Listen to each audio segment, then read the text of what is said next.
So it's been a minute since I've been around on YouTube, and it's not because I haven't wanted to be here. It's just been difficult with the school year going and running parent support and doing my webinars. I have failed to get back on YouTube anything more than a short. So I'm back. We're going to talk a little bit about parent concerns. I have my notes, and I decided to do a quick video on this because I post occasionally some of the work that I do during my parent training, so what the parent concern is and some of the outcome to that.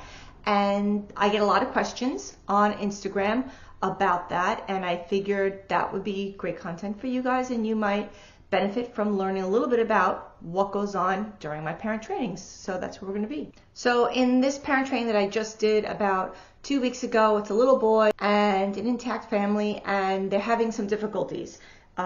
Both with the time it takes for this little one to fall asleep and the fact that the parents have to remain, or at least the mom has to remain, in the bedroom for an extended period of time until he does fall asleep. So he's not very clingy during the day. Usually that's something that some of my kids really struggle with. He's not so much like that, but mom does find that at night we kind of drag things on and we need extra attention and we need extra time, and doesn't let mom get out of bed, and so on and so forth, and it just kind of takes on a life of its own. So that's one of the things that we are dealing with. So one of the first things that I do during those parent trainings is to make sure that the parents are being consistent and consistent amongst themselves. In several of my other YouTube videos, in my Instagram, in my webinar, I discuss a lot about the fact that you need to really have some consistent structure to the routine.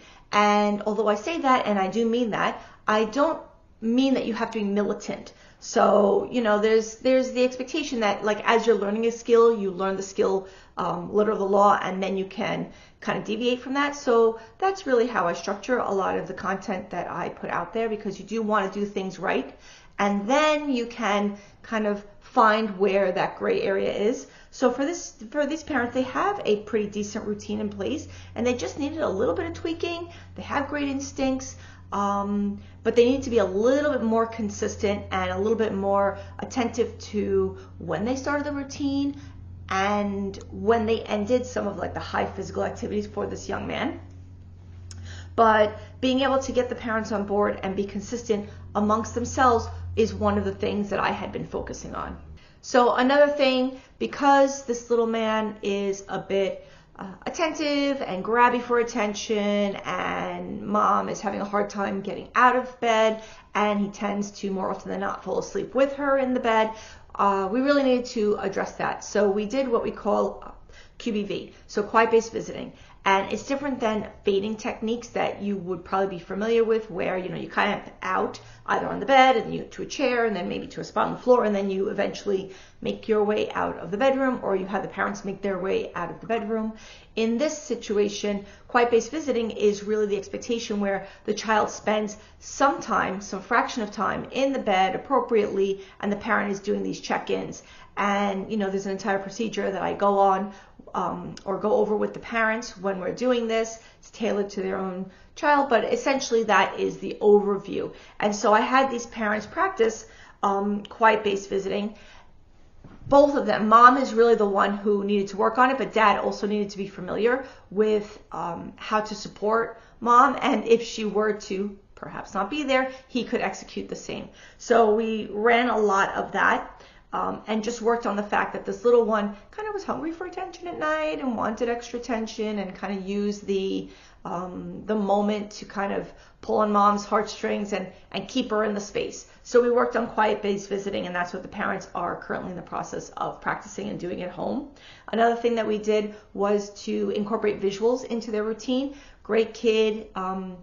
Doesn't use visuals a lot within the home. There are some visuals that they have in place, but they don't really lean on them too much. So I did recommend to the parents that, at least for the bedtime routine, that we put up a schedule, that we put visuals in place to, again, solidify the expectation, teach where we are going, to show that and reinforce the fact that, well, first we're doing this right now, and this is the long-term expectation.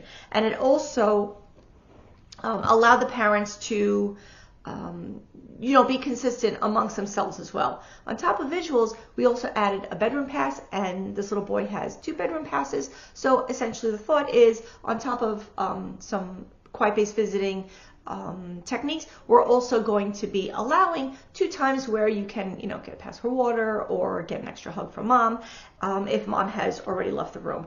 So part of that would be that the parents have learned to have a more neutral response to their little one.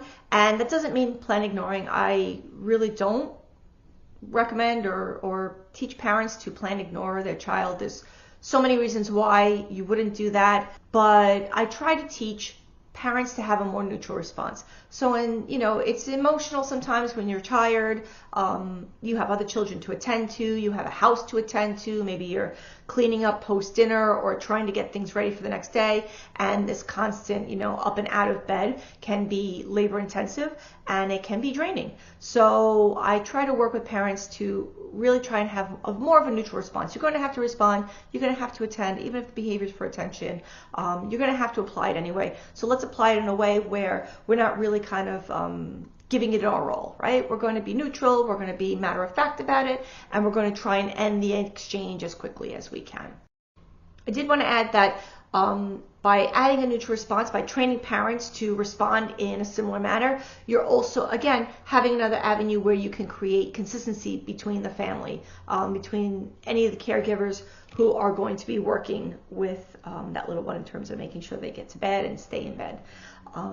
I also had the parents practice sending the child to bed and conducting the check-ins on a structured basis. That's something that, is part of the quiet-based visiting, but really being conscious of the fact that you do need to check in. You might need to be a little denser with that at first, and then how do we thin that out? How do we increase the time interval between times that we need to check in? And how do we get there before the child starts to maybe try and get out of bed and things of that nature? So I worked a lot with the parents on making sure that we were cognizant and aware of the child's needs, how much attention they were currently getting, and then trying to thin that out so it was comfortable for the child and the parent. And then this is the last one, I did have the parents add a simple data collection procedure. Now, I'm very cautious when I'm adding data systems to parents, because a lot of times parents have already had intervention or people who've come before me and they're kind of exhausted by data collection or don't enjoy it. I have parents who thoroughly love it and they'll collect every single thing, and other parents who, they'll do it but maybe begrudgingly. So I try to really be conscious on how simple that system is, and for this parent and really a lot of my parents, I go by a simple color chart system, and they don't need to do anything, we don't need to create anything. If they have crayons or dot markers or markers or anything, then we have a data collection system. So for this parent, I had them just get a calendar, they have their dot markers, and we then record successes and sleep time failures, for lack of a better word. And then with that, we can start to chart over time how many of each we have. It's also great because if the child or the learner understands, then they can help chart as well and see the success, and then that of course leads into reinforcement systems that we apply in the morning, and I'm not going to go over that right now, but as a behavior analyst, we live with the need to be able to assess the data and to know what's happening. And if a parent can be open to the fact that we're going to use a very simplified system and this will give us at least some information, some idea of what's happening, that's great. And this is what I go with. This parent in particular, she's great with collecting data, so she is also going to collect a key, and she'll key code some of the activities at night. We had gone over 4 different things, and that's great as well. But that's really what I wanted to go over, what that parent training looked like about 2 weeks ago, and the types of things we went over, what we're working on, and hopefully I'll be able to come back with an update. But I will be coming back with some of the other parent trainings and giving you an idea of how those are going. In the meantime, if you can subscribe and check me out on Instagram, but also head over to my Thinkific channel, because if you're interested in sleep, and you're interested in supporting your learners, then over there I have CEU webinars that you can take. They've been getting great reviews, and I'm really excited about that. But go over, check that out. It's pre-recorded with tons of information and downloads, so it's a great webinar to take, if you ask me.